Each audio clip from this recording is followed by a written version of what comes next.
infelizmente, o transtorno de ansiedade é uma realidade cada vez mais comum e ele, muitas vezes, vem acompanhado com as chamadas crises de ansiedade. E aí o corpo dá sinais intensos, sinais físicos, psicológicos, e é importante identificar esses sintomas e também saber o momento de buscar ajuda, tá? Assunto para o Papo de Quinta.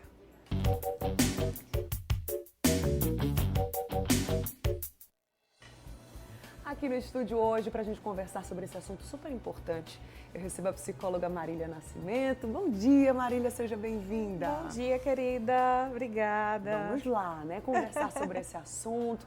Para o Papo de Quinta ficar mais completo, claro que eu conto com a sua participação. Você já teve uma crise de ansiedade? Você saberia identificar, por exemplo, os sintomas? Ou já presenciou alguém aí por perto, algum parente, um amigo, passando por essa crise de ansiedade? Compartilha aí comigo, aproveita para mandar mensagem. Seu relato, suas dúvidas, através do Zap do MD. Já estou aqui, ó, com o nosso celular em mãos, tá? É o 991050400. Para a gente abrir esse papo, Marília, eu queria saber o que é uma crise de ansiedade, né? Se tem um conceito para ela, explica para a gente. É um assunto muito importante, porque a crise de ansiedade é um problema que muitas pessoas vivenciam e muitas vezes não sabem identificar. Então, a crise de ansiedade é aquele desconforto que uma pessoa pode vivenciar diante de diversas situações que a gente chama de gatilhos. Esses gatilhos podem ser muito pessoais, né? Cada pessoa pode ter os seus de diferentes formas, mas a crise de ansiedade é caracterizada, é percebida através de sintomas, que podem ser ataque cardíaco, aquele coração acelerado, aquela sensação de que o coração vai sair do peito, sudorese, as mãos suadas, né? Uma sensação de náusea, aquela vontade de vomitar, uma perturbação gastrointestinal, aquela famosa dor de barriga que dá diante de situações em que você fica nervoso ou nervosa. Enfim, são diversos sintomas que a pessoa pode perceber. Não necessariamente você precisa ter todos, mas é um desconforto diante de uma situação em que você percebe uma situação de ameaça, de perigo, e isso gera uma interpretação ali do seu cérebro que você precisa lutar ou fugir. A gente até separou uma telinha com os sintomas que são considerados mais comuns, até para facilitar a vida de quem está em casa, né, Marília? Até se auto-perceber mesmo ou observar as pessoas que estão ali ao redor. Essa sensação de taquicardia a gente já deixou lá em cima porque realmente é a mais comum. E às vezes as pessoas até confundem, meu Deus, será que eu estou com algum problema cardíaco? E na verdade é uma influência do próprio psicológico, né, Marília? Exatamente. A literatura traz que as pessoas costumam perceber essa questão da taquicardia.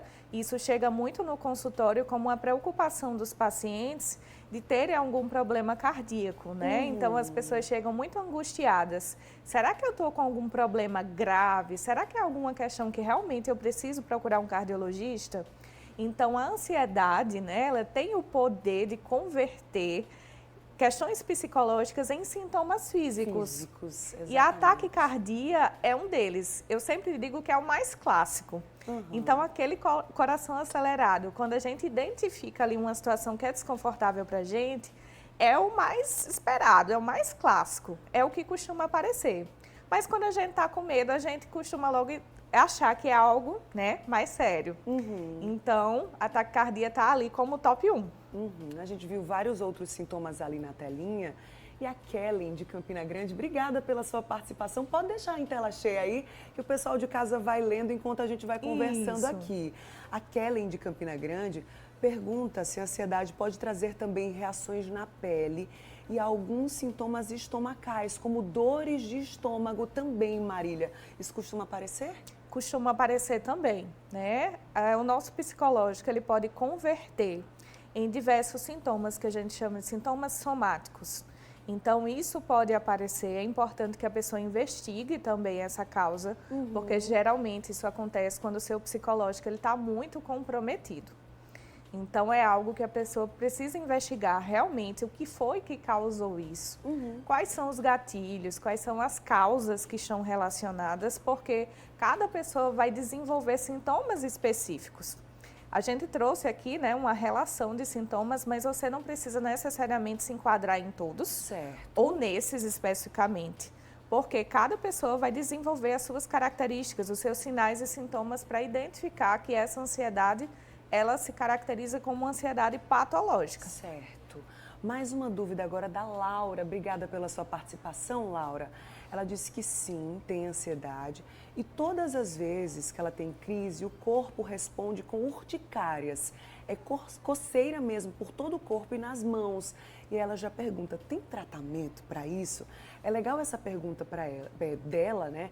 Porque é preciso um tratamento psicoterapêutico, Isso. mas também um tratamento médico aí nesse caso para essa coceira, ou só a terapia já vai ajudar nisso aí, Marília? É um combo. Eu sempre falo que é um combo. É preciso identificar quais são os gatilhos emocionais que fazem com que ela desenvolva, né, essa coceira, mas é importante também que ela procure um dermatologista para acompanhar também essa parte da pele, né? Então é um tratamento combinado. Mas é muito importante, né, na fala dela, ela diz, eu tenho uma ansiedade. Todos nós somos ansiosos. Certo. A ansiedade é uma emoção. E por si só, sendo uma emoção, ela não é um problema. A ansiedade só vem a ser um problema quando ela é patológica, ou seja, quando ela traz um sofrimento para a nossa vida em algum grau. Então, é importante a gente destacar isso. Todos nós seremos ansiosos, mas nem todo mundo vai ter essa ansiedade que é considerada um problema. Muito bem. Mais uma dúvida agora da Jacinta. A tontura pode ser um dos sinais de crise de ansiedade também, Marília? Pode sim, né? Mas é preciso identificar o contexto dessa tontura. Todos esses sintomas aí, eles precisam ser entendidos dentro de um contexto, né? Tontura, sudorese, perturbações gastrointestinais, podem ser também, né, sintomas entendidos ali dentro de uma crise de ansiedade, mas é preciso que a gente identifique o porquê, né? O que foi que ocasionou, por que essa pessoa estava ansiosa, qual a situação ali que trouxe esse sentimento, essa sensação de ansiedade. Entendi.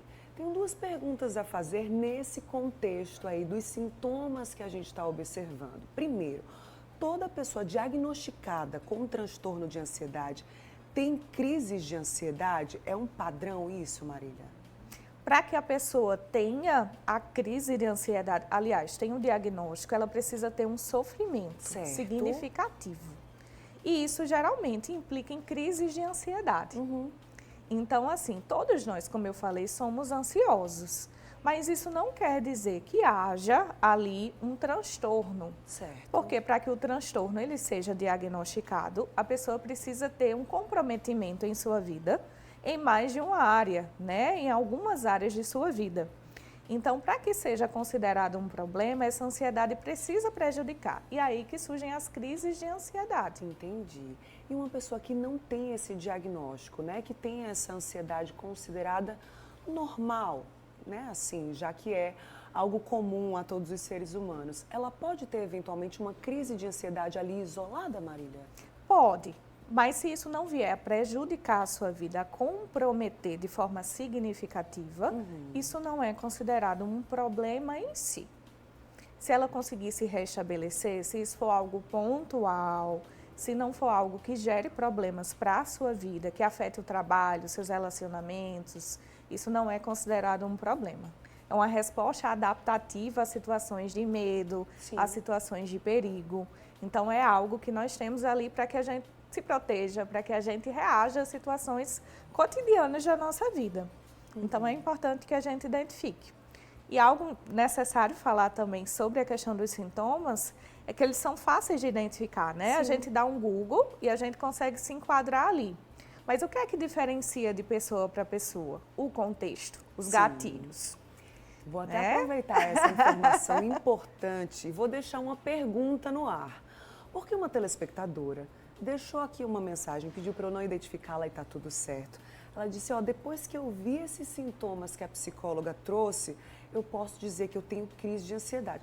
Vamos segurar isso aqui para a gente entender se esses sintomas já declaram o diagnóstico ou se é preciso ter uma consulta, um acompanhamento Daqui a pouco a gente fala sobre esse assunto, tá certo, Tá Marília? bem. Beleza.